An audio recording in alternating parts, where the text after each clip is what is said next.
guys म चाहिँ अहिले फेरि यो ठ्याक्कै यो के ठाउँ भन्छ यो ठाउँको नाम के हो रे के भन्छ यो अघि हामीले चिया अघि चाहिँ अब चिया कफी सफी खाने ठाउँमा अब देखाउन पाएन अहिले चाहिँ हामी यता ठ्याक्कै यो जङ्गलले के भन्छ यो ठाउँको नाम अलिक बिर्सिहालेँ मैले यहाँ चाहिँ हेलो गरिदिउँ हेलो हेलो गरिदिउँ हेलो हेलो हामी चाहिँ अब निस्किन लागिरहेको छु हामी अब बाटो पनि डेन्जर छ खुट्टाको हालत यस्तो छ हेर्नु ठाउँ यस्तो छ है मोजा पनि छैन मोजा पनि लाखाएन मैले आज मोजा बिहान अब राति निस्केको हो नि त राति कति बजे हामी कति बजी निस्क्यो अरे 3 बजे होइन त 3 बजे निस्केको राति 3 बजी पै उठ्न पो लास्टै अल्छी लाग्दो रहेछ उठ्दाखेरि चाहिँ लास्टै अबै तर उठेपछि फ्रेस हुँदो रहेछ मान्छे चाहिँ पहिला धेरै नहिँडेर होला अब धेरै ल्याएन नि त यस्तो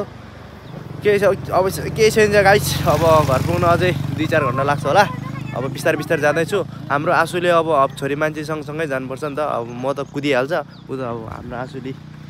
त अब बिस्तारै हिँड्छ हामी अबै कहाँ लुजर हुनु यस्तो बाटोमा मात्रै नराम्रो नत्र त यहाँ पनि त मसँग च्यालेन्ज गरेर हिँड्छ अनि कसले अनि के थाहा त बाटो अनि मैले त हामी चाहिँ त्यो मान्छे हरायो होला भनेर उतातिर फोन गरिरहेको अब रोमालाई फोन गर भनेको आज फोन हाल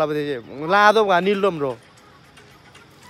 अनि अब हामी केही छैन गाइस अब बाटोतिर हामी गएर अब देखाइरहन्छौँ है तपाईँहरूलाई अब हामी मसँग अब स्ट्यान्ड पनि छैन बनाऊ भने स्ट्यान्ड छैन त्यही भएर अब यता हिँड्दैछु